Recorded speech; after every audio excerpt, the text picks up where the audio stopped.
Mety ivakana ny faneho-kevitra ataon'ny mpanao politika manoloana ny fahatongavan'ny filoham-pirenena teo aloha Marc Ravalomanana an-tanindrazana. Anisany nenihevy ny maître Willy Razafindratovo ho azy dia toy ny olom-pirenena rehetra manana zofely ny ody an-tanindrazana i Marc Ravalomanana. Fanatetihana ary. Nambarany mpisolo vava maître Willy Razafindratovo fa toy ny olom-pirenena rehetra manana zofely ny ody an-tanindrazana ny filoha teo aloha Marc Ravalomanana. Amin'ny matera tamin'ny malagasy azy dia tsy mila maka lalana ny fidirana eto amin'ny fireneny. Ohatra ny fijeriko azy manokana ny fodiny Andriamatoa Marc Ravalomanana filoham-pirenena teo aloha eto Madagasikara dia mampatsiahy zavatra teo aloha zany ohatra ny fidiran'ny Andriamatoa Pierrot Zanarivelo. Mazava loatra fa tamin'ny Andriamatoa Pierrot Zanarivelo marina fa fantatra fa ho tonga izy.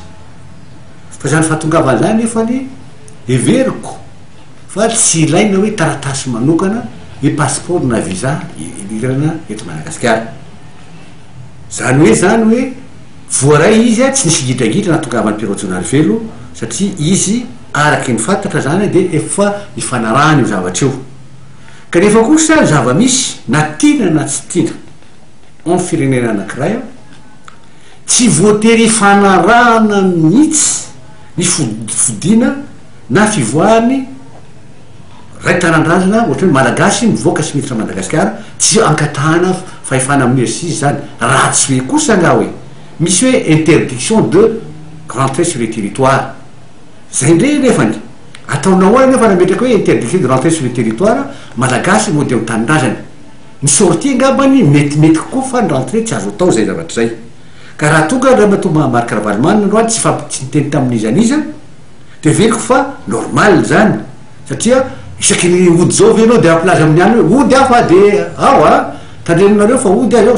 Momba ny fisaborana n'Andriamatoa Marc Ravalomanana dia manana ny ambara ny maître Willy Razafindratovo. Ny zava-misy dia ny hoe Ravalomanana tonga zao raha misy didim-pitsarana marina mipetraka fa hoe manasazy anazy ampiaro didim-pitsarana.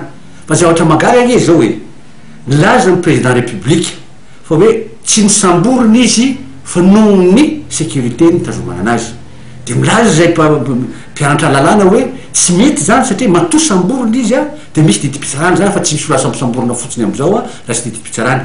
Ary ny fomba naseho nangana azy tao amin'ny tokantrano io dia fisamborana reny aminay fa raha ohatra miteny président république hoe sécurité dia mbola miteny ihany ndray zay vahoaka malagasy amin'izao fotoana zao dia hoe maninona ary ny vahoaka rehetrarehetra mijaly sy vonoina misy maty noho ny insécurité sanandro tsy reny vahoaka ireny no ampiasaina ny élément de force iambona sy aro vahoaka fa olona tsy mila zay fiaberana sécurité nao zay no andefasanao miaramila isambotra anazy anao sécurité. Ho an'ny maître Willy Razafindratovo dia tsy misy afa-tsy mifampiresahana ary fitadiavana marimaritra iraisana eo amin'ny filoham-perinasa Hery Rajaonarymampianina sy ny filoha teo aloha Marc Ravalomanana no vahaolana manoloana ny zava-misy amin'izao fotoana izao.